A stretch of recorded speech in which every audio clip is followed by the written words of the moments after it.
Aha!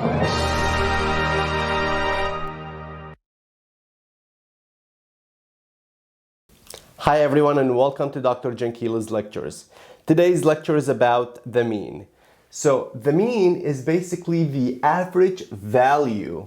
So what do I mean by the average value? So let's take this example to better understand what that means. So what is the mean for the following data? So the mean, to calculate the mean, there are two steps. Step number one, basically we need to add the values up. So we have 1, 2, 3, 4, 5, and 6 values. So to add them up, basically 1 plus 3 plus 4. So we'll do this half first. So 1 plus 3 is 4, plus 4, that's going to be 8. And then plus 8, plus 2, plus 6. So from here, so we added these three up first, which is 8, and then we're adding this 8 plus this 8, so here we have 16 plus 8, so here 16 plus 2 is 18, plus 6 is going to be 24. So step number one is basically adding these numbers up. Step number two is basically dividing the sum of these numbers, which is 24 in this case, by the numbers of values. So we have 1, 2, 3, 4, 5, and 6 values. So it's going to be 24 divided by 6. 24 divided by 6 is basically 4. So the mean in this case, it's going to be 4. Let's take another example to better understand what the mean is. So what is the mean for the following data? So again, step number one, it's going to be adding these values up. So 1 plus 2 plus 7 is basically 10. So these three values equal 10. 5 plus 5 is basically another 10. So here it's going to be plus 10 plus 16. So 10 plus 10, that's 20, plus 16, that's 36. So step number two is basically dividing 36 over here by the numbers of values. So we have 1, 2, 3, 4, 5, and 6.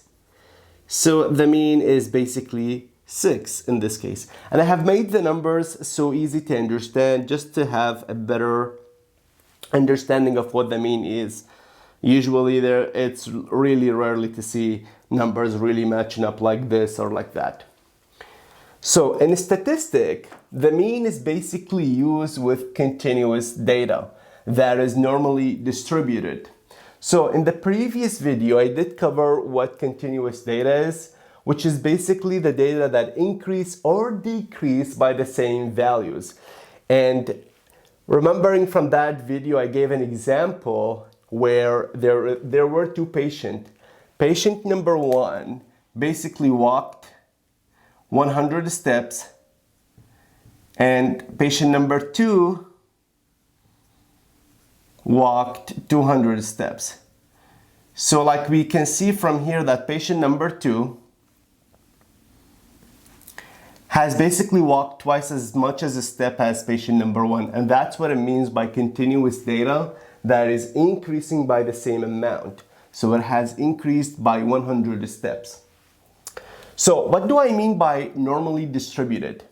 So normally distributed data, basically, it's going to have a bell shape. So basically, if we have data, it's going to have something like this. And that's what I mean by normally distributed.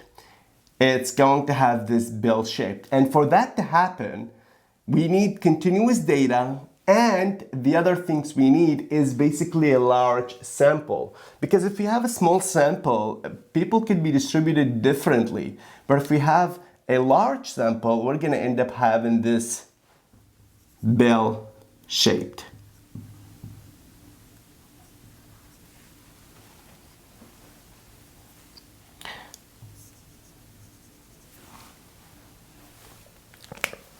So the mean is used for such data, continuous data, that is normally distributed because it's basically sensitive to any extreme changes. So what do I mean by extreme changes? So let's take this example and just follow what we did previously over here with these two examples. So step number one, we said, is basically adding the numbers up, right? So 1 plus 2 plus 7 is basically 10. 5 plus 5 is 10, and here we have another 10. So step number one is 10 plus 10 plus 10 is equal to 30. Step number two is dividing 30 over the numbers of values. So we have 1, 2, 3, 4, 5, 6. So 30 divided by 6 is basically 5. And the mean in this case would be 5.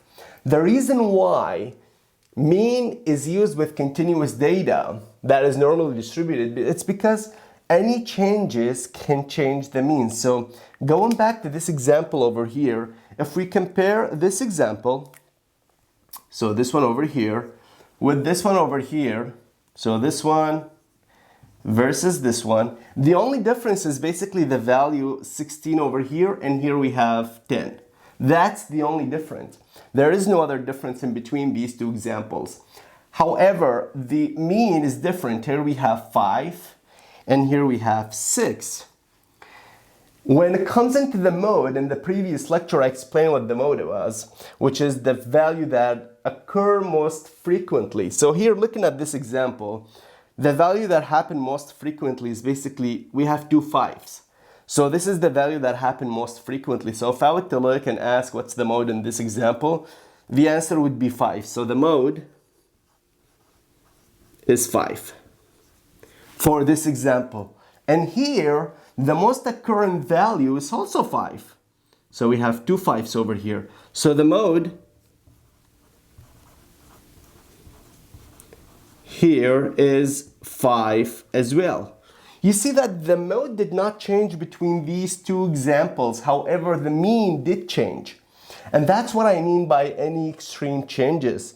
So these two examples show that mode doesn't get affected by the extreme changes in the data in comparison to the mean, which actually does. And that's why we have different mean. Here we have 5 and here we have 6.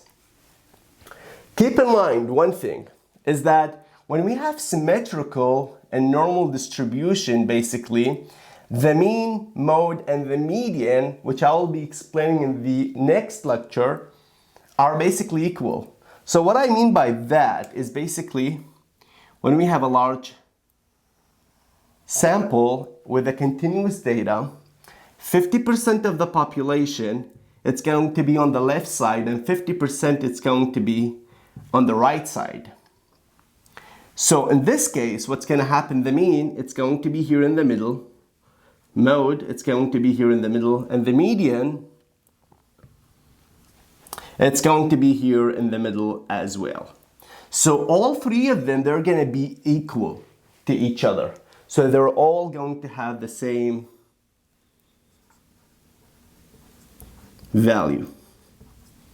So this is just something to keep in mind.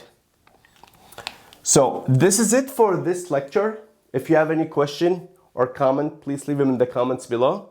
And thank you for watching.